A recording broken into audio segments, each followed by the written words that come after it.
ties into the whole serial killer story, but I want to talk about that in a little while. I want to stay with the serial killer thing because I know Robert and I who's watching tonight, and we thank Robert for hanging out with us.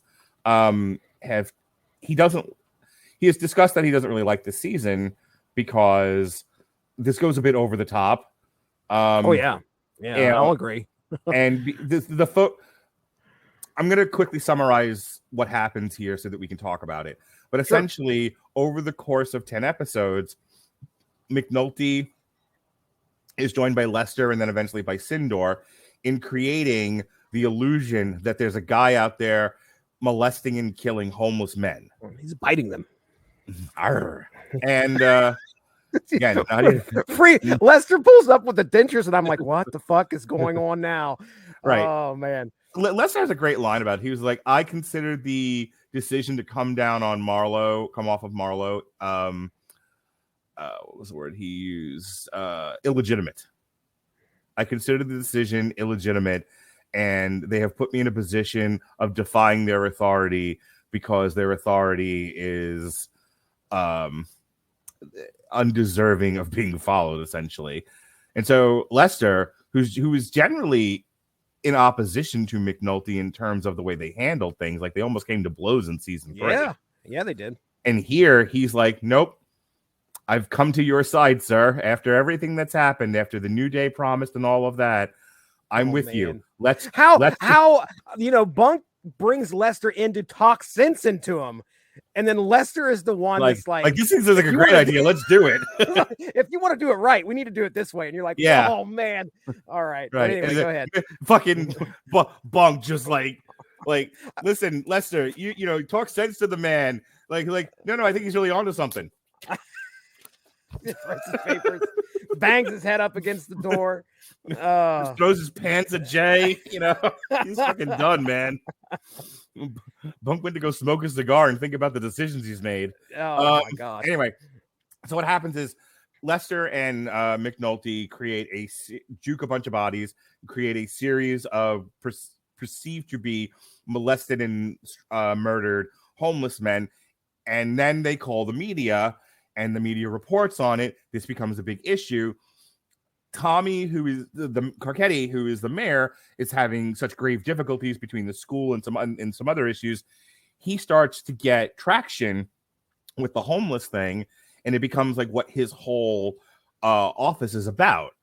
And then so he starts. So now they're throwing money at this thing, and McNulty, the plan is working, takes the money and diverts it to an illegal wiretap on Marlowe Stansfield and getting surveillance on their crews again, which then eventually leads to them finding out that the way the Greeks and Marlowe came together and created a system was pictures of clocks. And one clock tells them where to meet in Baltimore, and that's how they set up the meets. And they just, they're within, I think they said they're within 15 minutes of any place. So whenever you get a picture, know that you need to be on your way to wherever the clock says you have to go. And that's what they use the illegal wiretap for. Once they figure that out, they catch them getting a shipment off the boat from the Greeks, and Monk and Marlowe and Chris and Snoop and Cheese all go to jail, and it all comes crumbling down. But here's the fly. I don't know if Snoop does go to jail in that one. I don't think she was around. There's a warrant out for her arrest, but they never catch her. Yeah, right. And she ends up getting shot in the head by Michael. Spoilers. But to sum up, what we're here for, so that we can talk about it, is that they end up telling Kima because Kima is wasting her time on some menial task tangentially related to the homeless killings. She's pulling all this shit that has nothing to do while McNulty sits there and watches her. He finally starts to feel guilty enough. He's like, okay, I got to tell her. Right. Well, the thing of it is everyone they've told up to this point's gone on with it. Like when Lester told Sindor was like, please don't send me to jail for listening into what Marlowe ordered for lunch. That's a great line. But Sindor's in on it. And everyone's in on the gag and everyone's buying into it more or less to the degree that they know what's happening, except for Kima. Kima's like, no, this is immoral. And much like Bunk, but Bunk didn't do anything about it. Bunk just tried to get McNulty to come off the ledge.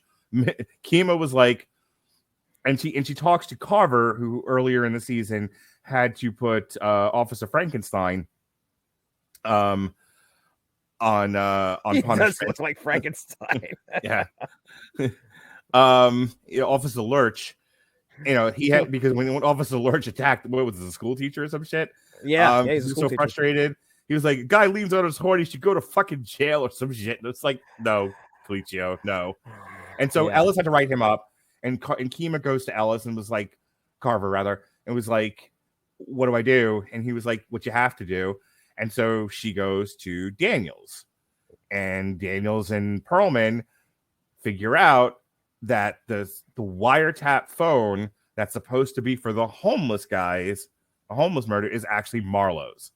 And the whole thing comes falling down. The way it gets resolved is essentially they find out that Levy is illegally buying court documents from one of the officers of the court. And so Perlman and Levy basically agree that everyone gets prosecuted except for Marlowe. Marlowe goes free. And they're able to link Chris Partlow to one murder, and through that one murder, he has to take them all the row house murders. Now, it's important to note that it's not like they sent Lester and all of them to jail. No, the mayor was wrapped up in this.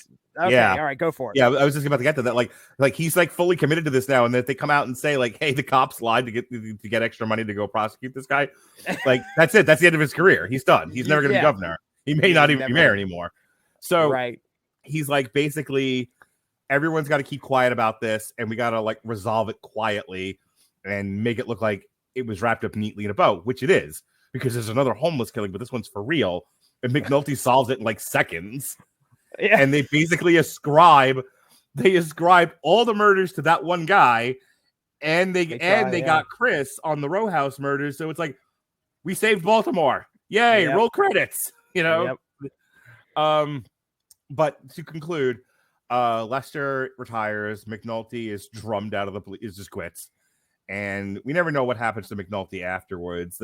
I've read some stuff that, like fan fiction or whatever, that like he became a teacher and a drunk and Beatty left him and all of that. But well, that's fucking makes a lot of sense, I guess. The teacher part I don't know, but that all tracks.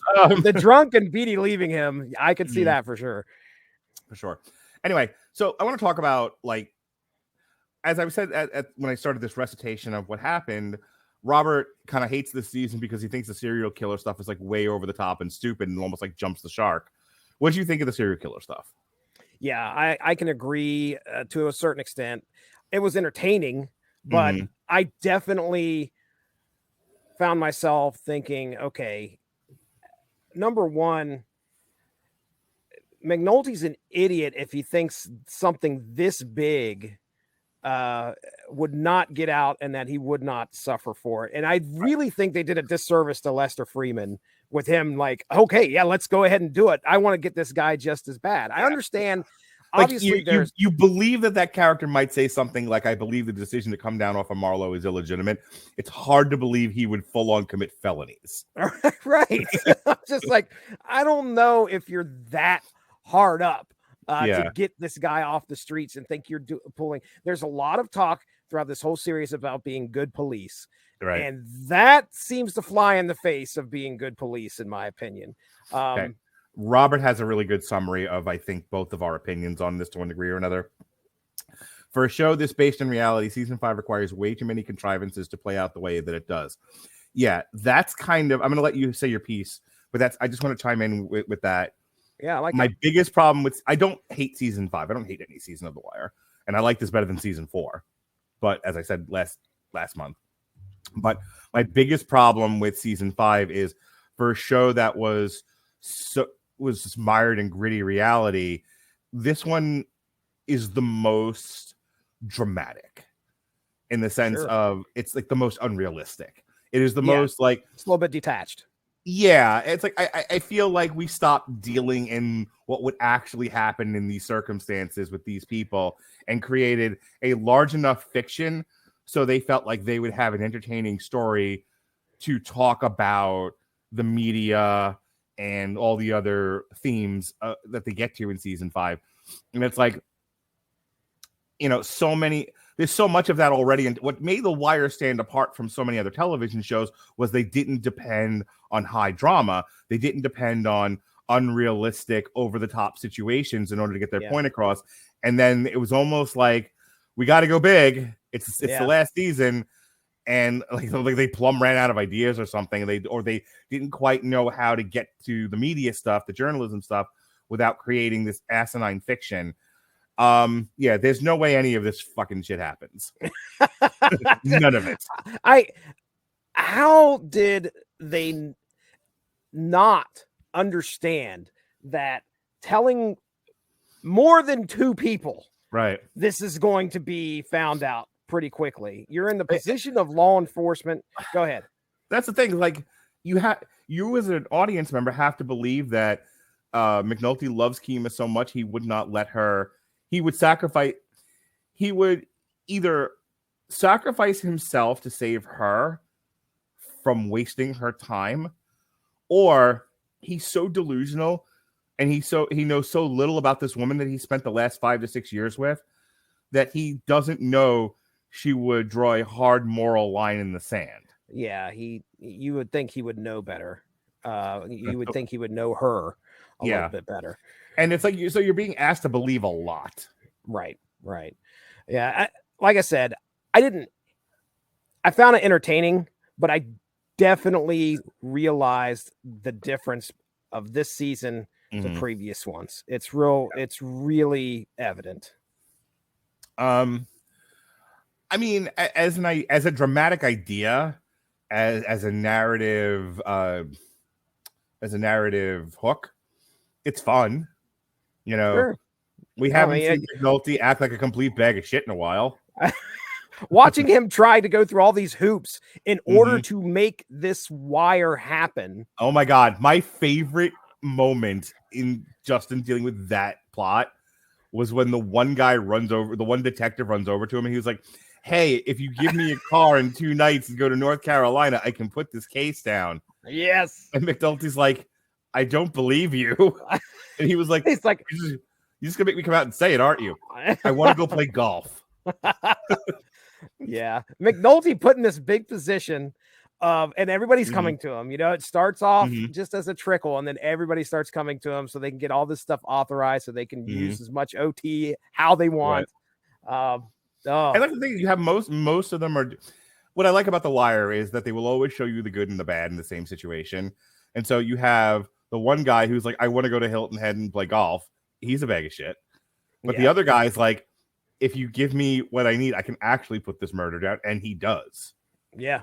There are like, what McNulty did is immoral. What McNulty did is criminal. But also, you got to give credit where credit's due. Giving the people the tools they need to do their jobs got their jobs done in many cases. Right. It was just a matter of trying. I mean, when it first starts out, the mayor's like, oh, you got as much resources as you need for those 2 detectives. Right. And then they've got to figure out how are we going to get this faucet turned on for the whole force, because we need to get those resources used to put these other red balls down.